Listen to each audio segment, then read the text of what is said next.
8 मार्च साल 2014 की वो रहस्यमयी रात जब मलेशियन एयरलाइंस की फ्लाइट MH370 कुआलालंपुर से बीजिंग के लिए उड़ान भरती है। 227 यात्रियों और 12 क्रू मेंबर्स के साथ सब कुछ सामान्य चलता है जब तक कि कप्तान का आखिरी संदेश नहीं आता, गुड नाइट MAS 370। और इसके बाद जहाज आसमान से गायब। ना कोई सिग्नल, ना मलबा, बस रह गया एक सवाल, MH370 आखिर गया कहां? आइए इसको अच्छे से समझते हैं। MH370 की उस रात की कहानी किसी हाई वोल्टेज थ्रिलर से कम नहीं थी।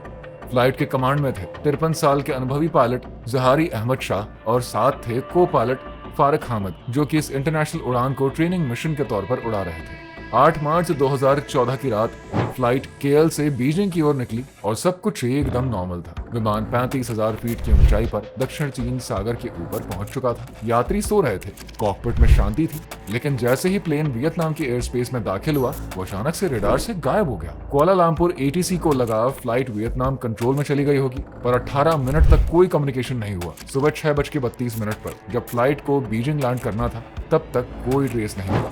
4 दिन बाद मिलिट्री रेडार ने चौंकाया।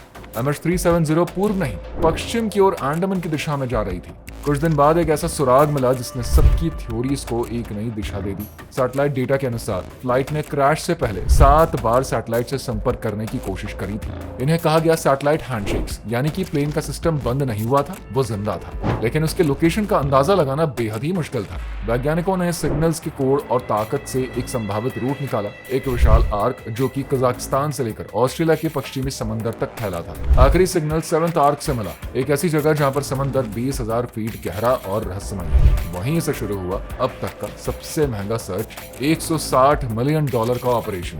दर्जनों देशों की कोशिशों के बाद भी कुछ नहीं मिला, लेकिन 2015 में रियूनियन आइलैंड पर फ्लाइट का फ्लैपर-ऑन मिला। सवाल अब भी वही था कि MH370 आखिर गया कहां? अब सवाल उठता है, उस रात आखिर हुआ क्या था? कई थ्योरीज सामने आई, लेकिन हर एक अपने आप में रहस्यमय थी। पहली थ्योरी कहती है कि शायद कप्तान जहारी ने जानबूझकर प्लेन को क्रैश किया, क्योंकि फ्लाइट ने अचानक से 180 डिग्री का टर्न लिया, जो कि ऑटो पायलट नहीं कर सकता है। और जहारी के सिमुलेटर्स में भी ठीक वही रूट सेव मिला, लेकिन जहारी ना तो मानसिक तनाव में थे, ना ही आर्थिक दिक्कतों से जूझ रहे थे, इसलिए ये थ्योरी कमजोर पड़ गई। फिर आई दूसरी थ्योरी, हाईजैकिंग, जो कि ईरानी नागरिक फर्जी पासपोर्ट के साथ प्लेन में थे, लेकिन जांच में पता चला कि वो बस यूरोप में बसना चाहते थे। सबसे ज्यादा मानी जाने वाली थ्योरी ये है कि शायद कॉकपिट में ऑक्सीजन की कमी या फिर आग लग गई, सब बेहोश हो गए और प्लेन ऑटो पायलट पर उड़ता उड़ता सागर में समा गया। 2022 में उम्मीद की एक नई किरण जगी जब retired aerospace engineer Richard Godfrey ने रेडियो वेव टेक्नोलॉजी से दावा किया कि फ्लाइट 7th आर्क पर 4 किलोमीटर गहरे समंदर में है। उनकी गणनाओं और ड्रिफ्ट एनालिसिस ने मिलकर इस थ्योरी को और भी मजबूती दी।